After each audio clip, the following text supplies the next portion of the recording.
video, I describe how to analyze a company for value investment. At this point, it's worth emphasizing what value investment is. I am a Warren Buffett disciple, and my approach is heavily influenced by him, and I would describe his method as split into two phases. 1. The cigar butt phase. 2. The great company at a reasonable price phase. The approach I'm going to talk about now is closer to the cigar butt phase, where Buffett would buy a company that wasn't that good, but had value, and then wait for the market to recognize that value. However, once Buffett got rich, his focus would shift onto buying great companies and just hold them as long as he could. But it's worth emphasizing that Buffett got rich buying cigar butts. That's because there are very good returns to be made. Now, I don't buy terrible companies, and I try to find something that is decent. But often these companies have problems and might have had a losing year, and the market has unfairly punished the company. I buy that company, anticipating that the earnings in the future will show that the market is wrong, and then the price will rise and I will make money. So you could say that value investing is looking for a company that the market thinks is terrible, when in reality it's just bad, and you're waiting for the price to rise from terrible to bad and make a profit. To do this, I have the following checklist that I use to analyze a company. 1. Is it at a reasonable price? 2. Is the business simple and understandable? 3. Does it have an enduring competitive advantage or moat? 4. Can you trust management? And finally, 5. I discuss how to analyze a balance sheet, cash flow, and income statement.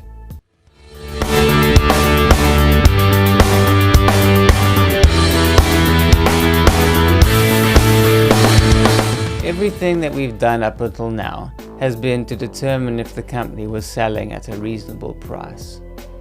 The thing to reiterate is that a valuation is not the definitive value of a company, but rather a guide price using conservative assumptions. And if the market price is below the valuation, then it might be worth looking at. A further thing to add is that I avoid looking at companies that are trading close to the valuation price. The reason for this is you want what Buffett calls a margin of safety.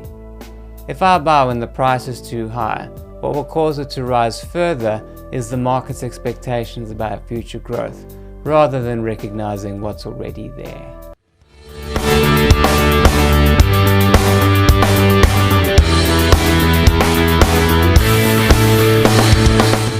Don't buy a business you don't understand. So that's going to rule out a lot of profitable, viable businesses out there. This will include some technology and biotech companies. They might be profitable, but just don't buy things that you don't understand. The point of buying a business that you can understand is so that you can identify what drives their profit, rather than buying a company with some mystery drug that's supposedly going to change the world. It might just, but unless you have real expertise, it's impossible to know.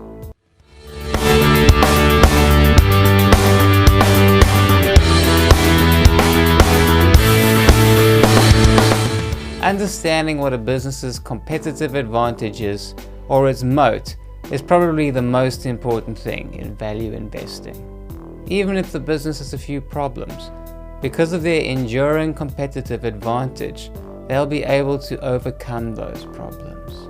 A competitive advantage could be strong brands, or a scale that no one else could match, or various other things. I've heard Buffett say that his ultimate business is a toll bridge that can raise its prices. It often takes a bit of thought to understand a business and its competitive advantage, but it's well worth the effort.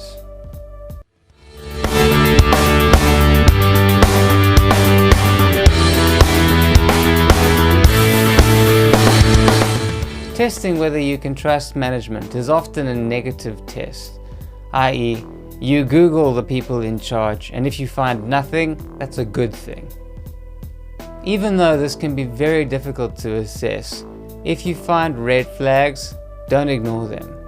I've heard Warren Buffett talk about preferring honesty and integrity over talent any day.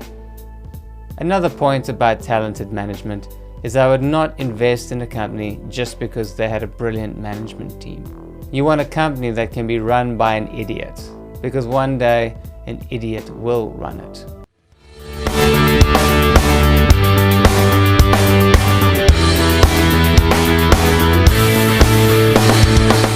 There are a few key things to focus on when analyzing financial statements.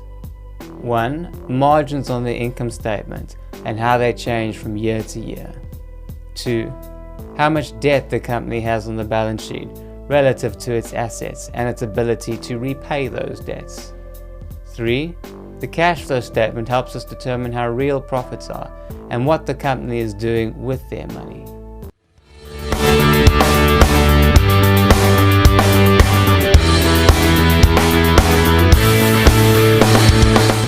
Margins are simply the company's revenue or total sales divided by the profit after cost of sales, or its revenue divided by net profit after all its selling and overhead expenses have been taken into account.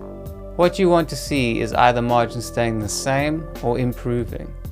So say they were able to sell something for a 50% profit last year, and then this year they're able to sell for a 55% profit. That's good. However, if they are only able to sell something for a 45% profit compared to last year, that's bad. Possibly the start of a negative trend and something worth investigating.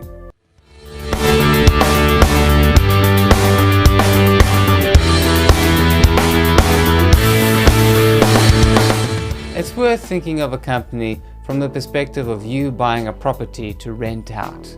Say you get a mortgage. Can you afford it? Will the rent cover it? Is the house appreciating in value, etc.? A company is very similar. You want to see that the net income that the assets of the company generate will be enough to cover its debts. If it isn't, there's trouble ahead. That's all the balance sheet is saying, like the example of buying the house. How much of the asset do you own? And then when you look at it with the income statement, do the assets generate enough money to pay debts, interest, and have a little bit left over?